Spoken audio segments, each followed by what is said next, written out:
Hari ini kita akan merenungkan satu kisah di Perjanjian Lama tentang orang-orang yang menanti juga, orang-orang yang mengharapkan kedamaian juga.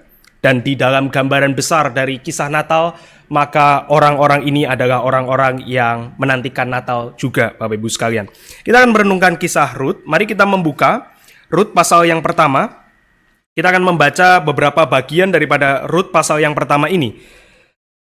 Saya akan membaca terlebih dahulu ayat yang pertama hingga ayat yang ke-6. Rut pasal yang pertama, saya akan baca lebih dahulu ayat yang pertama hingga ayat yang ke-6. Pada zaman para hakim memerintah, ada kelaparan di tanah Israel. Lalu pergilah seorang dari Bethlehem Yehuda beserta istrinya dan kedua anaknya laki-laki ke daerah Moab untuk menetap di sana sebagai orang asing. Nama orang itu ialah Elimelek, nama istrinya Naomi, dan nama kedua anaknya Mahlon dan Kilion. Semuanya orang-orang Efrata dari Bethlehem Yehuda, dan setelah sampai ke daerah Moab, diamlah mereka di sana. Kemudian matilah Elimelek suami Naomi, sehingga perempuan itu tertinggal dengan kedua anaknya. Keduanya mengambil perempuan Moab. Yang pertama bernama Orpa, yang kedua bernama Rut, dan mereka diam di situ kira-kira 10 tahun lamanya. Lalu matilah juga keduanya, yakni Mahlon dan Kilion, sehingga perempuan itu kehilangan kedua anaknya dan suaminya. Kemudian berkemaslah ia dengan kedua menantunya, dan ia pulang dari daerah Moab, sebab di daerah Moab ia mendengar bahwa Tuhan telah memperhatikan umatnya dan memberi makanan kepada mereka. Mari kita lompat ke ayat 14, dan kita bergantian sampai ayat 22. Saya akan membaca ayat 14. Menangis pula mereka dengan suara keras, lalu Orpa mencium mertuanya itu, minta diri, tetapi Rut tetap berpaut padanya. Ayat 15.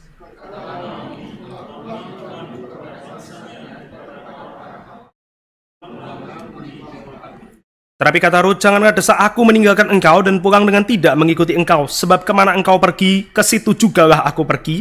Dan di mana engkau bermalam, di situlah juga aku bermalam. Bangsamu lah bangsaku dan Allahmu lah Allahku.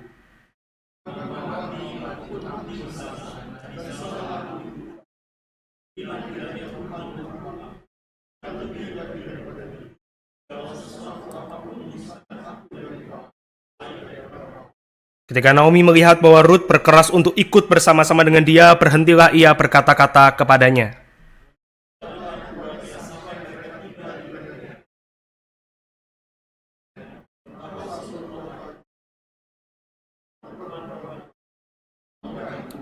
Tetapi ia berkata kepada mereka, janganlah sebut aku Naomi, sebutkanlah aku Mara, sebab yang Maha Kuasa telah melakukan banyak yang pahit kepadaku.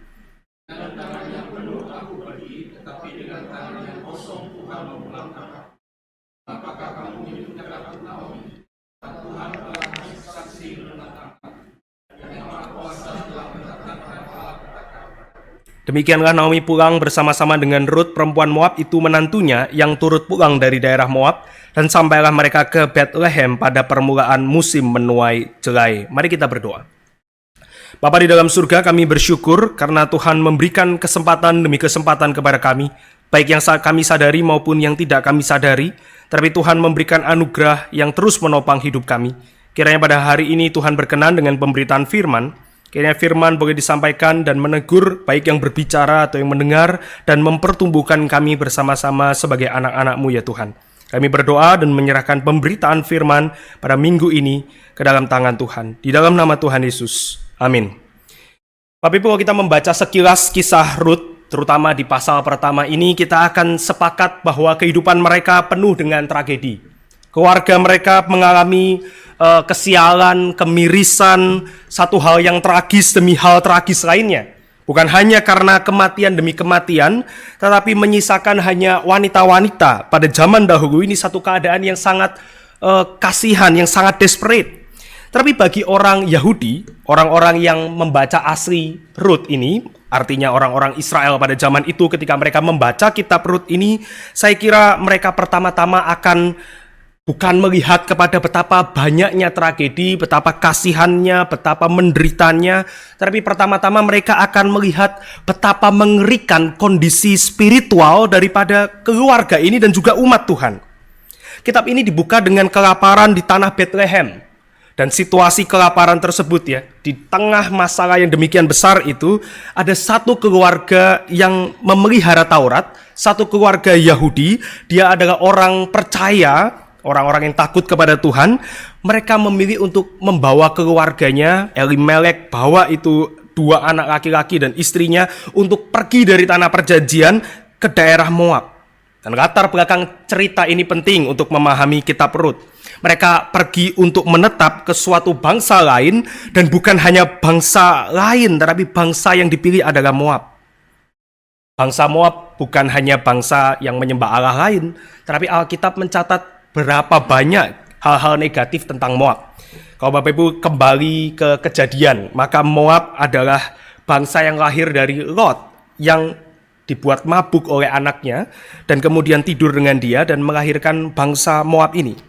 Kita tahu Lot ya, dia pergi ke Sodom Gomora, kemudian Tuhan lepaskan dia dari sana, Sodom Gomora hancur, dia hanya tersisa dengan 2 anak perempuannya, dia masuk, begitu banyak orang keluar bertiga, dan kemudian dia tidur, dibuat tidur dengan anak perempuannya oleh anggur, dan kemudian melahirkan bangsa Moab. Dia bangsa yang lahir, dia masih sibling dengan bangsa Israel, tetapi lahir daripada hubungan incest. Kemudian di dalam kitab Bilangan, ketika orang Israel itu baru keluar dari Mesir, maka ada raja mereka, Raja Balak, yang menyewa orang untuk mengutuki Israel di satu masalah besar. Ini yang membuat Israel relasi dengan Moab itu hancur seterusnya ke belakang, karena mereka disambut keluar dari Mesir, sibling ya, bangsa yang masih saudara itu disambut dengan curse, dengan kutuk. Di dalam kitab Bilangan juga, wanita-wanita Moab itu disebut sandungan bagi Israel. Batu sandungan di padang gurun. Karena mereka menggoda orang Israel dan kemudian membawa mereka untuk menyembah Allah asing. Mereka di dalam kitab Hakim-Hakim pasal yang ketiga, awal sekali baru ditulis menekan atau menganiaya orang Israel. Di dalam Hakim-Hakim pasal yang ketiga. Maka ketika orang Yahudi membaca kitab Rut, Bapak Ibu sekalian, sebelum tragedinya, sebelum mirisnya, menderitanya, dia akan tercengang karena bangsa ini dipilih oleh keluarga orang beriman untuk menetap. Mengapa ini bangsa yang mengerikan? Oh, historinya panjang. Mengapa ini bangsa yang sangat dibenci? Karena sejarahnya itu begitu panjang. Tidak usah bicara negara yang berperang, Bapak Ibu sekalian, pendukung bola saja. Kalau Bapak Ibu pendukung Barca kemudian jadi Persebaya gitu ya, nggak ada masalah, nggak ada persoalan. Bilang sama klub pendukung Barcelona gitu ya, mulai besok saya dukung Persebaya, gak ada masalah. Tapi kalau mulai besok saya dukung Real Madrid, nah itu panjang. Bahkan pendukung bola saja yang ada sejarah bisa panjang. Jangankan bicara negara yang berperang.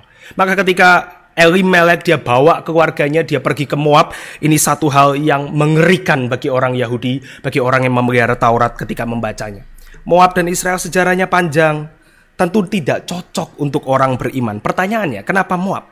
Kenapa Moab bagi Elimelek dan keluarganya? Sederhana Bapak Ibu sekalian, ada makanan. Moab lebih indah dibandingkan Bethlehem. Ini mirip sekali dengan Lot ketika dia berpisah dengan Abraham. Lot melayangkan pandangan matanya dan dia menemukan lembah sungai Yordan. Di situ nanti Sodom Gomora itu menarik, itu indah buat dia. Maka dia pergi ke sana. Keputusan yang diambil Lot adalah keputusan yang diambil karena indahnya tempat tersebut. Dan demikian juga dengan Elimelek. Dia melihat negara bangsa mana yang indah, yang punya makanan, dan itu adalah Moab. Saudara perhatikan ya, kalau mereka pergi membeli makanan saja, ya sah-sah saja. Yakub juga minta anaknya mencari makanan di Mesir. Memang nanti Yakub membawa itu Israel ke Mesir, tapi itu atas perintah Tuhan. Tetapi orang-orang ini dia melayangkan pandangannya, menemukan yang menarik hatinya, dan kemudian dia pergi untuk menetap. Bapak Ibu, ini kalau kita membahasakan di dalam kekristenan ada teologi ziarah ya, orang-orang pilgrimage. Kita ada di dalam dunia, tetapi kita tidak dipanggil untuk menjadi bagian dari dunia. Elimelek, dia bawa keluarganya to be a part of Moabites, menjadi bagian dari Moab. Harus diakui, keluarga Elimelek tidak mencerminkan umat Tuhan yang baik. Tapi Bapak Ibu dan saya tidak perlu heran dengan problem ini, karena ayat 1 mengatakan hal ini terjadi di masa hakim-hakim. Apa yang terjadi di masa Hakim-Hakim? Yang pertama, orang-orang berlaku sesuai dengan keinginan hatinya sendiri. Hakim-Hakim mencatat setiap orang berbuat apa yang dia pandang baik. Dan yang kedua, masa Hakim ditunjukkan dengan kemerosotan spiritual yang terjadi di seluruh negeri. Bukan 1-2 orang saja, tapi seluruh orang makin lama makin merosot di masa Hakim-Hakim. Kalau Bapak Ibu melihat kitab Hakim-Hakim, dari Hakim yang pertama sampai Hakim yang terakhir, dari Otniel hingga Samson, itu digambarkan hakimnya pun makin lama makin buruk. Bahkan setiap hakim biasanya ditulis, hakim ini berapa tahun damai, hakim ini berapa tahun damai. Makin sedikit sampai tidak ada, Samson tidak ada tahun damai. Itu menggambarkan kemerosotan itu terjadi untuk semua orang di seluruh negeri. Dan artinya ketika Rut 1 ditulis dengan latar belakang sejelas ini, penulis mau mengatakan bukan cuma Elimelek dan Naomi, bukan cuma keluarga ini, tetapi banyak orang di dalam umat Israel berlaku sama buruknya dengan mereka. Mereka tidak mengindahkan perintah Tuhan. Di dalam masa Hakim, Rut di dalam masa Hakim, kelaparan artinya umat berdosa. Dan mereka harusnya bertobat, tetapi ketika kelaparan itu terjadi, Elimelek justru bawa keluarganya meninggalkan negeri. Dan itu sebabnya Bapak Ibu sekalian, orang Yahudi akan membaca kitab Rut dan mereka akan kaget. Ini contoh keluarga yang tidak seharusnya saya ikuti. Ini contoh keluarga yang tidak seharusnya saya ikuti. Dan ketika mereka membaca daripada kitab Rut pasal yang pertama, mereka akan melihat keluarga ini memilih, dan pilihannya pun ternyata adalah pilihan yang tidak penuh dengan damai. Tidak lama penulis mencatat Elimelek mati, kemudian menikahlah anak-anaknya dengan perempuan Moab. Bapak Ibu lihat ya, dari satu keluarga memilih untuk pergi ke tanah asing, meninggalkan umat Tuhan, dia pergi ke tanah yang asing bahkan lawan daripada Israel, maka satu dosa itu membawa kepada dosa yang lain. Dosa apa yang terjadi setelah Elimelek mati? Anak-anak Elimelek mengambil perempuan Moab. Ini bukan seperti zaman sekarang perkara ras saja, tetapi ini bicara mengenai satu asimilasi dengan bangsa lain. Satu hal yang mengerikan bagi orang Yahudi. Maka ketika Elimelek mati, anak-anaknya pikir ya, sudah terlanjur di sini, sudah menetap di tanah asing ini, ya lebih baik sekalian saja kita berusaha untuk hidup di sini. Kita punya peribahasa ini ya, sudah basah nyebur sekalian gitu ya. Sama dengan banyak kejadian di dalam kehidupan anak-anak Tuhan. Satu dosa mengarah kepada dosa lain. Saya percaya ini tipuan iblis yang paling berhasil, yaitu meyakinkan kita that it's too late. Ketika kita sudah melakukan satu dosa, kita pikir sudah terlalu terlambat untuk kembali kepada Tuhan, maka lebih baik berusaha tata hidup. Kita coba bangun gitu ya kehidupan kita. Kita sudah starting pointnya salah, oke. Sekarang saya coba ini bangun hidup saya dengan baik. Tapi yang esensial itu nggak ada gitu. Fondasinya itu nggak ada. Seharusnya ketika orang melewati satu kesulitan, dia kembali kepada Tuhan, dia sadar gitu ya, dia kembali kepada Tuhan. Tapi banyak orang, termasuk di dalam hal ini keluarga Elimelek, satu dosa mengarahkan mereka kepada dosa yang lain. Kita melihat akhirnya anak-anak Elimelek pun memilih untuk menikah mengambil wanita Moab. Maka kemudian kehidupan Naomi dilanjutkan dengan 2 anak dan 2 menantu. Tapi tidak lama 2 anaknya meninggal dan tersisalah 3 janda. Bapak Ibu, di sini baru muncul masalah yang lebih besar. Sebelumnya anak-anak Elimelek, Mahlon, Kilion mengambil 2 wanita Moab. Maka di sini sekarang tinggal 3 wanita Moab. Tinggal 3 wanita, 2 wanita Moab dan Naomi. Bahkan tanah Moab sekalipun tidak cukup hijau untuk memudahkan hidup 3 janda yang membutuhkan makanan. Menariknya kalau Bapak Ibu membaca di dalam pasal 1 ayat 1 sampai 5, maka pergerakannya itu cepat. Penulis tidak terlalu concern Elimelek mati kenapa, Mahlon, Kilion mati kenapa. Cepat saja. Dari 1 mati, kemudian mati lagi, sekaligus bahkan 2 anak itu tidak lama mati dan menyisakan 3 janda. Lalu penulis mencatat di ayat 6, mereka berkemas.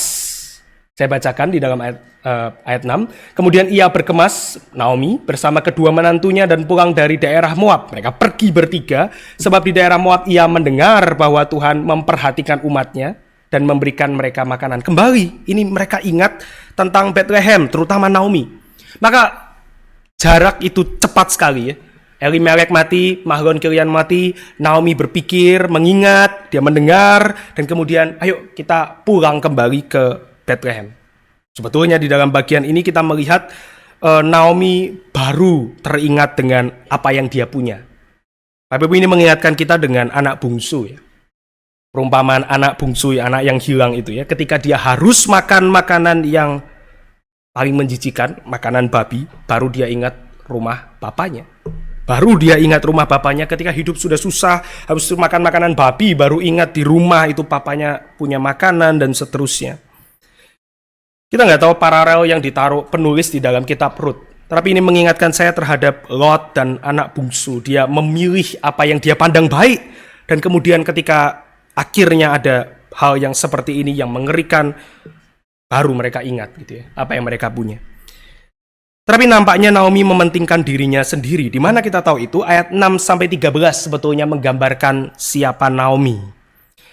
Bapak Ibu, kalau membaca ayat 6 yang tadi saya bacakan, mereka pertama punya rencana pulang bertiga ke Bethlehem. Kemudian di tengah rencana tersebut, ketika mereka sudah berkemas, maka Naomi berubah pikiran. Dia minta dua menantunya untuk pulang. Bagi banyak orang mengatakan ini a reasonable choice. Mengapa Bapak Ibu? Karena 3 mulut lebih susah diberi makan daripada 1. Bahkan kalau mereka pulang ke Bethlehem, mungkin Naomi berpikir mereka akan dibawa ke tengah umat Tuhan, mungkin mereka tidak akan diterima, mungkin Naomi tidak siap dipandang jelek karena dia memiliki menantu orang asing, maka dalam benak Naomi lebih baik minta mereka pulanglah ke rumah orang tuanya, kepada Allah-Allah mereka, selesai hubungan sampai di sini. Nah, saya katakan ini menunjukkan siapa Naomi. Karena berarti Naomi tidak pernah sungguh-sungguh mengasihi menantunya. Ini sekedar relasi mutualisme saja. Tadinya saya ada anak, mereka ambil wanita Moab, kita berrelasi dengan baik, kita tidak saling menjahati. Tetapi ya setelah itu relasi selesai dong. Saya mesti pulang ke rumah saya, kamu pulanglah ke orang tuamu, kepada Allah-Allahmu. Bahkan orang Israel tahu ketika ada orang dari bangsa lain mau menjadi seorang yang takut akan Tuhan, mereka harus dilindungi. Ketika akhirnya mereka mau menjadi umat Tuhan dari bangsa lain dengan Allah lain, kemudian dia mau menjadi orang yang takut akan Tuhan, Yahweh, ya harus dipelihara. Tapi Naomi tidak punya pikiran itu, Bapak Ibu sekalian. Pulang aja, pulang gitu. Selesai hubungan sampai di sini. Baik-baik kok, kita nggak bertengkar kok, kita nggak ada masalah kok, pulang aja. Dan di dalam pilihan ini, Orpa mengambil keputusan yang paling masuk akal. Orpa mengambil keputusan yang paling masuk akal. Mengapa saya katakan itu? Karena sebetulnya Orpa dan Naomi itu mirip, Bapak Ibu sekalian. Naomi tadinya dengan Elimelek pilih Moab karena ada kehidupan kan ya di sana, ada pengharapan hidup kan ya di sana. Maka Orpa juga pikir demikian. Kalau ikut Naomi nggak ada pengharapan hidup, nggak ada suami, nggak ada anak laki-laki yang bisa ditunggu. Ke tanah asing, saya wanita asing, kita tahu relasi Moab dan Israel buruk. Ya lebih baik saya pulang ke rumah orang tua saya. Kembali kepada kehidupan saya sebagai orang Moab. Tadinya saya orang Moab di tengah orang Israel. Suami saya orang Israel. Sekarang Orpa kembali. Oke ya, selesai. Orpa bukan menantu yang jahat di dalam bagian ini, Bapak Ibu sekalian. Orpa cuma berpikir sama seperti Naomi. Orpa itu justru menantu yang mirip mertua di dalam bagian ini. Dia pilih yang masuk akal. Dia pilih yang masuk akal. Tetapi lain halnya dengan Rut. Rut juga orang Moab. Bukan siapa-siapa juga, seorang janda, tapi dia membuat keputusan yang radikal. Dia bersikeras memilih ikut Naomi. Kira-kira mana yang lebih membuat Naomi suka gitu ya, bahagia? Yang Rut atau yang Orpa? Kita bilang Rut gitu ya. Tapi dalam bagian ini kayaknya dia juga tidak senang, Bapak Ibu ya. Mungkin dia dalam hati gue ya, aduh malah nambah beban ini sekarang bawa satu orang lagi. Kenapa? Dari mana saya tahu? Rut tidak bilang apa-apa. Tidak ada thank you ya, sudah mau nemeni ya. Baik kita bersama-sama kita pulang ya, perjalanan ini jauh loh. Ayo bantu bawa tas. Tidak ada Bapak Ibu. Naomi itu diam aja gitu. Ketika Rut bersikeras mau ikut Naomi ya diam saja. Apakah Naomi bersuka cita? Tidak. Dia sedang pahit hati gitu. Di dalam bagian ini mungkin Naomi kesal gitu ya dengan Rut. Kenapa kamu tidak mau kayak Orpa aja? Pulang aja, selesai relasi kok. Saya tidak jahat, kamu tidak jahat, selesai. Mengharukan ya, Orpa berpelukan, bercium, menangis, selesai relasi di sana. Baik-baik ya, Mama ya, pulang ya. Saya pulang juga ya, bye. Nanti kita surat-suratan. Rut ikut terus. Bapak Ibu, yang Rut lakukan bukan sekedar pindah ke daerah yang tidak menyenangkan. Misalnya kita ditempatkan oleh perusahaan ke satu kota, kotanya tidak menyenangkan, kita terpaksa, ya udahlah kita mesti taat. Lagi pula ini pekerjaan yang baik, saya mesti berkorban. Nggak sama dengan itu Bapak Ibu sekalian. Karena sebetulnya Ruth menempatkan diri di dalam satu relasi covenant dengan Naomi. Bahasa yang dipakai itu bahkan mirip dengan pernikahan. Maksudnya adalah dia mengikatkan, kemana kamu pergi, aku pergi, kemana kamu bermalam, aku bermalam, bahkan nanti aku mati pun di tanah tersebut. Aku akan mengikuti Allahmu. Ini relasi covenant, relasi perjanjian yang begitu dalam. Ruth is being a radical, dia menjadi seorang radikal. Di dalam dunia kuno bahkan mengatakan nanti aku mati di tanahmu. Ini satu hal yang sangat jarang Bapak Ibu sekalian ya. Biasa mereka mau mati bahkan di tanah kelahirannya, meskipun mereka pindah tempat. Karena mereka percaya tanah berkaitan dengan kehidupan nanti setelah kematian. Tapi Ruth itu sungguh-sungguh mengikatkan diri dengan Naomi. Sekali lagi Bapak Ibu ya, Naomi sepertinya tidak terlalu tersentuh gitu ya. Mungkin dia mau nyusir, mau gimana lagi, dia juga tidak mau jahat mungkin ya. Tapi dia juga tidak bersuka cita dengan Ruth.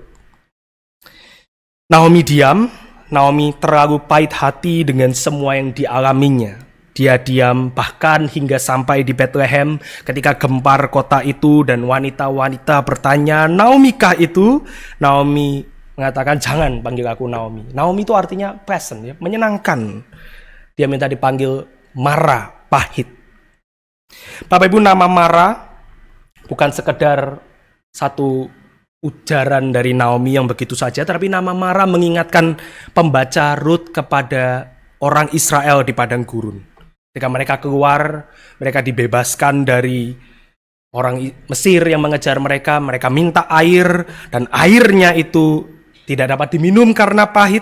Keluaran 15, itu Mara. Mereka mengingatkan diri mereka lagi dengan membaca kitab Ruth akan pahitnya air yang tidak bisa diminum itu.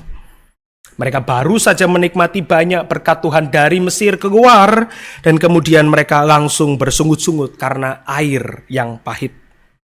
Mirip ya dengan Naomi ya. Dia tidak sadar berkat Tuhan yang dulu banyak di dalam hidupnya. Dia cuma lihat ini sekarang airnya pahit ini Tuhan. Ini sekarang airnya pahit. Dan itulah Naomi yang sangat gak ada damai, sangat gak ada sukacita Bapak Ibu sekalian.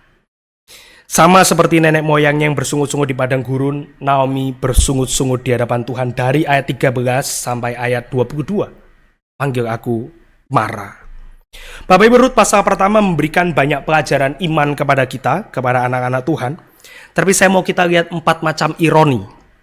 Yang pertama Bapak Ibu sekalian, Elimelek mengambil keputusan tanpa mengindahkan imannya. Itu yang pertama ya. Elimelek mengambil keputusan tanpa mengindahkan imannya. Ironi yang kedua, Naomi sadar dia harus pulang, tapi hatinya masih penuh dengan kepahitan. Yang ketiga, justru Ruth, perempuan Moab, yang harusnya pahit hati, menunjukkan imannya. Dan ironi yang keempat, perempuan Bethlehem yang bergunjing. Saya ulangi. Yang pertama, Elimelek mengambil keputusan tanpa mengindahkan imannya. Yang kedua, Naomi sadar dia harus pulang tapi pahit hati. Yang ketiga, Ruth justru perempuan Moab, orang kafir yang menunjukkan imannya. Dan yang keempat, perempuan Bethlehem yang bergunjing. Bagi saya satu-satunya yang tidak ironi itu Orpa, tapi tidak penting. Setelah itu selesai juga ceritanya ya. Dia tidak penting, dia hanya outsider di dalam story ini. Tapi melalui ironi-ironi ini, Ruth pasal pertama menunjukkan realita kehidupan anak Tuhan. Ya, dari 4 tadi, kita akan menjadikannya pelajaran bagi perenungan Advent kita. Nah Bapak Ibu, ketika kita membaca Alkitab, seringkali kita akan mengidentifikasikan diri kita dengan tokoh di dalam kisah tersebut. Kalau Bapak Ibu membaca kisah Daud dan Goliat, Bapak Ibu melihat diri Bapak Ibu di dalam Daud, kan ya? Jangan Goliat, jangan Saul. Kalau Bapak Ibu membaca kitab Musa, kisah Musa, Bapak Ibu akan mengidentifikasikan diri dengan Musa, jangan Firaun begitu ya. Kita biasa akan lihat, oh iya ya, saya seperti Musa, saya seperti Daud gitu ya. Nah, di dalam membaca kitab ini, Bapak Ibu mengidentifikasikan diri dengan siapa?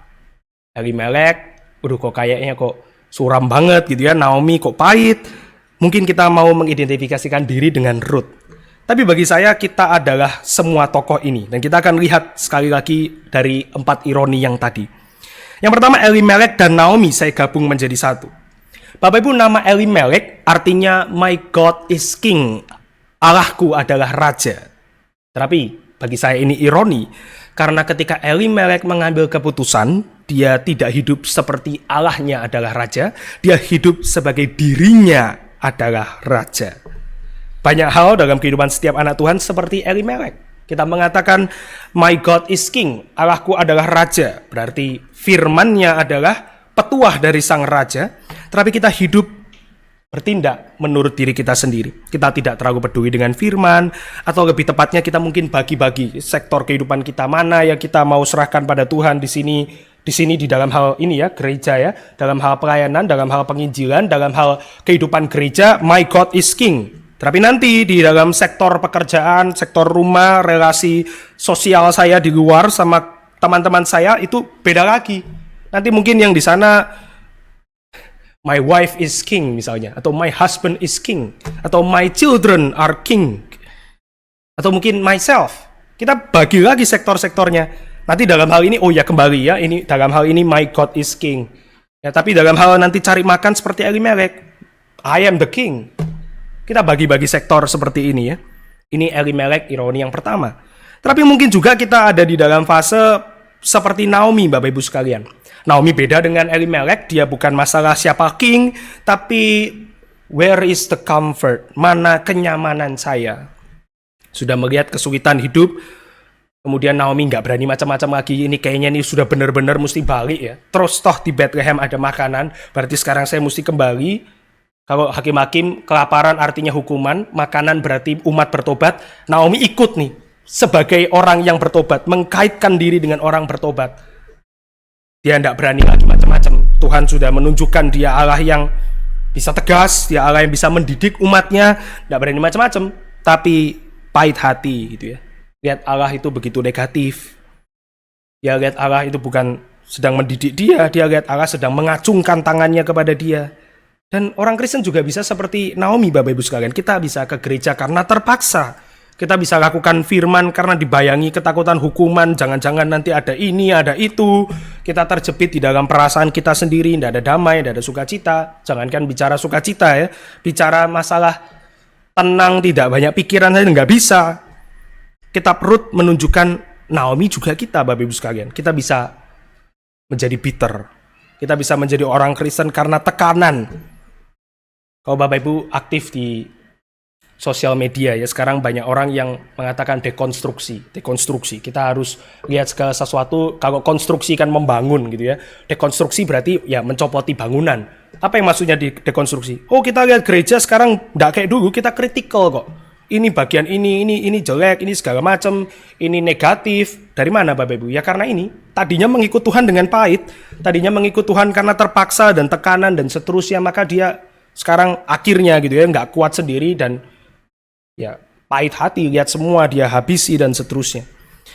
Bapak Ibu, kitab Rut dibuka dengan menunjukkan bahwa Elimelek dan Naomi sepasang orang beriman yang bertindak bagi diri mereka sendiri. Ini juga bisa saja adalah kita, Bapak Ibu sekalian.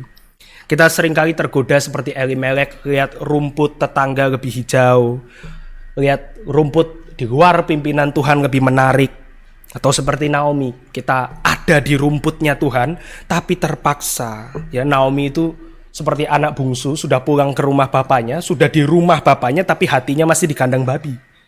Dia masih pahit. Kita bisa seperti Elimelek atau seperti Naomi. Mungkin dengan versi Moabnya kita sendiri, Bapak Ibu sekalian. Kita punya versi Moab kita sendiri ya. Kita punya bayangan kita, rumput yang lebih hijau, versi kita sendiri dan seterusnya. Itu yang pertama ya, Elimelek dan Naomi. Tetapi yang kedua, kita melihat bagaimana identifikasi diri kita dengan Rut, sang protagonis. Menariknya, kita justru banyak sama dengan Rut di dalam siapa Rut itu. Rut adalah orang yang tadinya tidak dianggap ya, tidak kosher, tidak halal, dia orang kafir. Dia adalah orang-orang yang tidak mengenal Allah. Dia orang-orang yang seharusnya sekarang paling banyak bersyukur karena dia baru dicangkokkan ke dalam umat. Kita juga bukan orang Israel ya, kita juga orang-orang yang dicangkokkan dalam umat Tuhan. Efesus 2 ayat 1 mengatakan kamu dahulu sudah mati karena pelanggaran-pelanggaran dan dosa-dosamu. Ini Rut, Orpa juga di sana, kita juga di sana. Tapi Rut itu juga memilih pilihan yang paling sulit. Kalau Orpa dia pilih comfort, security, nilai dalam dunia, Rut memilih jalan bersama dengan Allah. Bapak Ibu, pilihan Orpa mungkin saja membawa dia kepada kehidupan yang mapan. Pilihan Orpa mungkin saja membawa dia kepada kehidupan yang baik. Mungkin dia nanti pulang ke Moab, ketemu Prince Charmingnya Moab, hidup baik-baik di Moab. Mungkin dia tidak menjadi wanita jahat, Bapak Ibu sekalian. Tapi yang paling menyedihkan dari kisah Orpa adalah dia kehilangan apa itu artinya menjadi umat Tuhan. Dia missing the story. Dia hanya lewat saja di dalam kisah umat Tuhan. Ruth memilih dia berjalan bersama dengan Tuhan. Dia tadinya adalah a nobody, tapi sekarang dia punya status baru. Dia bukan hanya janda dari Moab, dia punya status sebagai umat Tuhan. Bagi banyak orang hari ini yang memilih pilihan Orpa, mungkin saja kehidupannya juga baik. Milih kompromi, kembali kepada kehidupan lama. Nggak jadi orang jahat kok. Baik-baik aja, biasa aja. Tapi missing the story. Tapi Ruth memilih kisah Tuhan menjadi umat Tuhan. Di dalam anugerah, Ruth mengambil pilihan yang sulit. Dia melemparkan dirinya untuk sungguh-sungguh bersandar kepada Tuhan hari demi hari. Disinilah kita mendapati iman yang benar, Bapak Ibu sekalian, karena Ruth tidak berdiri satu kaki ikut Tuhan dan satu kaki ikut dunia. Ruth melangkah dengan dua kakinya mengikut Tuhan. Dan saya harap kita juga adalah orang seperti Ruth. Kita dulu adalah orang yang mati di dalam dosa dan pelanggaran, Efesus 2 ayat 1, tapi kita memilih sekarang dengan dua kaki kita mengikut Tuhan. Jangan setengah-setengah, Bapak Ibu sekalian, atau jangan seperti Orpa tentunya. Dan yang ketiga, kita melihat wanita Bethlehem dan seluruh kota. Bagi saya, Bapak Ibu ya, wanita-wanita Bethlehem dan seluruh kota yang gempar menggambarkan gereja yang disfungsional, gereja yang tidak berfungsi. Bagi saya orang-orang Bethlehem menggambarkan gereja yang tidak berfungsi. Kenapa? Karena seharusnya Ruth adalah jemaat baru yang dirangkul. Dia baru menjadi umat Tuhan. Ini seperti jemaat baru masuk ke dalam gereja. Dia perlu diperhatikan, dia perlu dilayani, diaken, diakones melayani, mempertumbuhkan dia. Tapi siapa yang memperhatikan Ruth? Tidak ada. Bapak Ibu nyadar nggak ketika Naomi dan Ruth sampai di Bethlehem? Gempar kan ya satu kota, wanita-wanita bertanya pada Naomi, bergunjing, Naomi kah itu, tapi tidak ada yang address Ruth, Bapak Ibu sekalian. Dia diignore aja. Cuma Naomi yang diperhatikan di sana. Oh ini Naomi dah. Itu pun perhatiannya juga superficial ya, pura-pura ya. Ruth, siapa yang bicara dengan Ruth? Gak ada, Bapak Ibu sekalian. Bapak Ibu nyadar tidak, Ruth dialognya selain dengan Naomi dan Boaz nantinya itu sangat sedikit. Dia dipandang outsider, bukan umat. Gereja bisa tidak berfungsi seperti ini. Orang masuk, ya, orang berdosa, bertobat, masuk, kita pandang negatif misalnya. Atau mungkin kita biasa aja gitu ya. Tapi kita juga ignore, kita juga tidak peduli dengan dia. Gereja yang disfungsi, Bapak Ibu sekalian. Perhatian mereka itu palsu. Mereka cuma berguncing kok kepada Naomi. Mereka nggak ada ingin melayani Naomi supaya dia pulih dari pahit hatinya. Mereka berusaha untuk menghibur Naomi mungkin, mengabarkan lagi Injil kepada Naomi, nggak ada. Naomi kah itu? Selesai, Bapak Ibu sekalian. Ruth bahkan tidak dianggap di dalam story ini. Dan ini menggambarkan gereja, Bapak Ibu dan saya, yang tidak berfungsi. Kita ada, kita hidup, kita bergereja, fisiknya di sini, khotbah, dengar khotbah, tapi kita setelah ini ya relasinya ya nobody lah, outsider lah, kita baik-baik aja. Dan ini gereja yang disfungsi. Dari setiap karakter kita menyaksikan ironi yang pertama sampai yang terakhir, kita menemukan diri kita ada di sana, Bapak Ibu sekalian ya. Entah kita sekarang lagi seperti Elimelek, Naomi, harapannya sih seperti Ruth gitu ya, tapi mungkin Ruth berjuang sendirian juga kasihan. Atau kita mungkin seperti wanita-wanita Bethlehem dan satu kota tersebut. Dari sejak awal kita menemukan setiap karakternya itu lewat dengan pergumulannya sendiri, Bapak Ibu ya. Elimelek, Mahlon, Kilion mati terlalu cepat. Orpa out of the picture, keluar dari gambar gitu ya, hilang. Naomi kepahitan. Ruth baru belajar beriman di tengah umat yang kurang kasih. Apa yang kita dapatkan dari gambaran Ruth pasal 1? Menyesakkan, Bapak Ibu sekalian. Apa sih sebetulnya Ruth pasal 1 ini? Gak ada pengharapan di dalam bagian ini. Gak ada kedamaian, gak ada sukacita. Ini gereja yang tidak berfungsi. Hakim-hakim, Bapak Ibu ya, sekali lagi gambaran umat yang tidak berfungsi. Tapi bagi Naomi, Ruth, dan bangsa Israel, memang mereka masih meraba di dalam gelapnya kehidupan. Kita mengetahui bahwa di balik kesulitan yang demikian besar, di antara setiap tokoh Rut pasal pertama, ada Tuhan yang bekerja. Jikalau Naomi, Rut, dan bangsa Israel mereka sedang berusaha meraba dalam gelap, ada si pemilik cerita yang tidak meraba dalam gelap. Dia menguasai cerita, dia God of Stories. Ia ada di awal, di tengah, dan di akhir cerita, dan dia sedang menuliskan, merangkai, merenda kisah dari anak-anaknya sejak Rut pasal pertama ini. Dialah Allah yang bekerja di balik layar. Dan Bapak Ibu tidak menemukan Allah ini menampakkan dirinya di dalam Rut pasal pertama kecuali dari perspektif Naomi. Oh, kelaparan, kematian suami dan anakku, dia pulihkan Bethlehem tapi tidak memulihkan aku. Kita cuma mendapatkan perspektif Naomi melihat Allah. Tapi Allah sebetulnya bekerja di balik layar bukan hanya untuk Naomi, tapi untuk seluruh hidup daripada anak-anaknya. Sejak awal kisah, Allah seakan menampakkan dirinya seperti figur yang jauh. Dalam perspektif Naomi bukan hanya jauh tapi dingin. Tapi tanpa disadari oleh siapapun, Allah sedang bekerja di dalam hening tersebut. Di dalam kedaulatannya Allah sedang mengosongkan tangan Naomi yang sebelumnya memegang pengharapan palsu, yaitu Moab, untuk menggantinya dengan tangan Allah sendiri. Allah melepaskan Moab, pengharapan palsu, dari tangan Naomi dan menggantinya dengan tangannya. Sesaat Naomi harus berjalan seperti kehidupannya akan berakhir. Sesaat Naomi dibiarkan Allah berjalan di dalam kepahitan, tapi tidak lama karena Allah sedang merancang kisah untuk Naomi. Dia tidak akan dibiarkan berjalan di dalam gelap. Tuhan mau membawa Naomi untuk melihat bagaimana Tuhan bekerja, tapi ia harus mengajar Naomi untuk berpegang hanya kepada Tuhan. Bapak Ibu, tangan kita suka pegang pengharapan yang palsu. Tangan kita suka pegang pengharapan kita sendiri. Tapi kalau kita mau berjalan bersama dengan Tuhan, Bapak Ibu dan saya harus melepaskan Moab di tangan kita itu dan menggantinya dengan tangan Tuhan. Naomi itu tangannya pegang Moab kenceng sekali. Tuhan baru lepaskan Moab dari tangan Naomi. Kosong, tidak pegang apa-apa susah. Kita mau pegang sesuatu.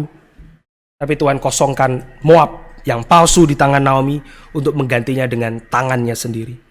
Allah juga bekerja di dalam kehidupan Rut, Bapak Ibu sekalian. Rut yang belajar beriman, meraba juga dalam gelap.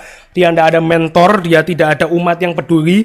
Tapi Allah sedang menyiapkan bagi Rut bukan hanya penerimaan, tapi juga jawaban dari harapan Rut. Apa yang menjadi harapan Rut? Seorang asing, tanpa pengharapan, dia hanya belajar berjalan dengan Allahnya Naomi. Naomi pun tidak care. Apa yang Allah siapkan? Oh, ternyata Allah menyiapkan banyak hal untuk Rut. Allah nanti menyiapkan musim panen jelai, ayat 22 akhir ya. Ini permulaan musim panen jelai. Allah menyiapkan makanan secara fisik, bulir-bulir yang jatuh. Nanti Allah menyiapkan Boas, seorang yang baik hati, yang besar, yang bisa menebus Rut. Allah menyiapkan nanti cinta antara Boas dan Rut. Allah nanti membawa Rut kepada Boas dan membuat Boas menerima Rut dan seterusnya. Allah mempersiapkan nanti mereka akan memiliki keturunan demi keturunan yang nantinya menghadirkan Kristus dalam dunia. Dan melalui apa yang disiapkan Allah bagi keluarga ini, Allah juga menyiapkan bagi orang-orang di Bethlehem dan seluruh negeri, bahkan seluruh dunia. Bapak Ibu sekalian, Rut pasal pertama menunjukkan ini penantian di dalam usaha manusia.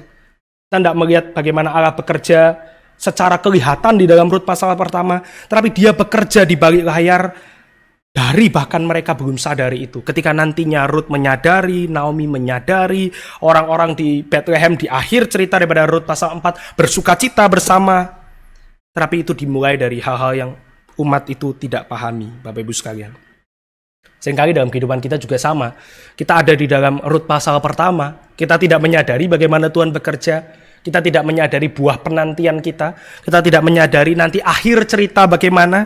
Tetapi kita belajar seperti Rut. Berjalan, menyerahkan diri kita dua kaki ikut Tuhan. Dan menantikan bagaimana Tuhan bekerja. The God of Stories. Yang bekerja di balik layar. Dia tidak memperlihatkan tangannya bekerja di dalam kehidupan kita secara jelas. Kita tidak mendengar suaranya berbisik-bisik di telinga kita. Ayo sekarang pergi ke sini, lakukan ini. Tidak. Kita hanya seperti Rut. Kita belajar beriman, ikut Tuhan dengan seluruh hidup kita kepada Dia. Maka kisah ini tidak lain adalah kisah Advent, kisah penantian, kisah kedatangan. Dan ini menjawab dua pertanyaan kita, Bapak Ibu sekalian. Yang pertama, benarkah Allah peduli terhadap kita? Injil menunjukkan jika banyak orang pergi mencari hal-hal yang dipandang baik, seperti Elimelek, dia pergi untuk Moab. Injil menunjukkan Kristus pergi untuk bersama dengan kita, Immanuel. God is with us. Injil menunjukkan kalau kita suka pergi mencari yang tangan kita mau pegang, Kristus pergi untuk memegang tangan kita. Bahkan quite literally, secara literal dia turun ke dalam dunia. Alkitab menggambarkan ia mati bagi kita, bahkan ketika kita masih berdosa. Dalam hidup kita, kita mungkin merasakan sedikit tangan keras Allah untuk membawa kita kembali kepada Dia. Tapi jangan lupa tangan yang paling keras ditujukan untuk Kristus di atas kayu salib. Naomi dia lihat Tuhan keras sama hidup dia, Tuhan bentuk dia begitu keras, begitu susah, dia jadi pahit hati, tapi dia tidak sadar tangan yang paling keras diterima oleh Kristus. Di dalam anugerah Allah dia mengaitkan jiwa kita dengan Kristus. Kristus mati di atas kayu salib sebagai demonstrasi kasih Tuhan yang paling besar dan ultimat kepada dunia. Dan Naomi gitu ya bertanya, apakah Tuhan memperhatikan kita? Secara metafor, jawabannya iya. Tuhan memperhatikan bukan hanya Naomi, tetapi seluruh umatnya. Di dalam kisah yang perlahan-lahan ia singkapkan kepada kita. Dan masih singkapkan juga kepada kita. Kita masih menerka-nerka apa yang terjadi besok. Tetapi besok pun Tuhan ada di sana dan memegang tangan kita. Yang kedua, kepada siapa Injil ditujukan? Bukan hanya Allah memperhatikan, tetapi kita mengerti di sini kepada siapa Injil ditujukan. Injil dinyatakan ditujukan kepada seluruh umat Tuhan di dunia ini. Yang dianggap bersih maupun yang dianggap tidak bersih. Warna kulit apapun, laki-laki, wanita, Tuhan bekerja di dalam setiap kisah mereka. Dan menarik Bapak Ibu ya, disinilah kita juga menemukan diri kita. Kita yang juga orang kafir, kita bukan pewaris covenant seperti keturunan Abraham yang secara fisik, tetapi kita mewarisi juga perjanjian Tuhan di dalam Kristus. Bukankah ini luar biasa ya? Siapa sekarang pertanyaannya yang Tuhan tempatkan untuk kita rengkuh? Kalau Tuhan merengkuh kita dari latar belakang yang berbeda, di dalam pelanggaran dosa kita yang menebus kita, menyucikan kita, mengaitkan kita kepada dirinya, menyatukan kita kepada Kristus. Sekarang siapa yang seharusnya kita kaitkan juga kepada Dia, yang kita rengkuh bersama? Bapak Ibu, Advent itu bukan hanya bicara kedatangan Tuhan Yesus dulu ya. Di dalam Natal, di dalam palungan. Advent bukan bicara nanti Tuhan akan datang kembali yang kedua kali saja. Tidak hanya dua ini, tetapi Advent juga bicara Tuhan sekarang hadir di dalam gereja. Secara rohani, Roh Kudus memimpin kita. Tuhan hadir di dalam gereja. Dan ketika Tuhan hadir di dalam gereja, Tuhan sedang membuat kita sebagai media Advent. Alat Advent, alat yang menyalurkan kedatangan Tuhan itu kepada orang-orang di sekitar kita. Siapa yang Bapak Ibu dan saya harus rengkuh? Mungkin orang rumah ya, mungkin orang kantor, mungkin tetangga, mungkin teman dan lain-lain. Allah mengutus kita menjadi media Advent, alat Advent di dalam dunia ini. Tapi siapkah saudara dan saya menjadi alat di tangan Tuhan yang Ia bentuk dengan keras dan Ia pakai seturut kehendaknya, dan yang berjalan memegang tangannya. Kiranya perenungan Advent ini membawa kita makin mempersiapkan diri untuk memasuki Natal. Mari kita berdoa. Bapa di dalam surga, kami melihat bagaimana kehidupan dari anak-anak Tuhan di dalam Rut pasal yang pertama. Engkau yang memanggil satu keluarga Elimelek, dan di dalam perjalanan Tuhan memproses kehidupan mereka, dan Tuhan memakai Rut khususnya dan Naomi untuk menjadi pelajaran bagi gereja-Mu ya Tuhan. Kami berdoa untuk seluruh jemaat di tempat ini. Kiranya kami ya Tuhan boleh terus bertumbuh di dalam terang firman Tuhan. Dan kiranya Tuhan di dalam hidup kami boleh belajar daripada kisah-kisah di dalam Alkitab. Dan kami boleh memohon Tuhan mempertumbuhkan kami seperti Tuhan kehendaki sebagai anak-anak Tuhan. Kami bersyukur untuk perenungan kami pada pagi hari ini. Kiranya Tuhan memberkati juga untuk perenungan di ibadah yang kedua nanti. Di dalam nama Tuhan Yesus kami berdoa dan mengucap syukur.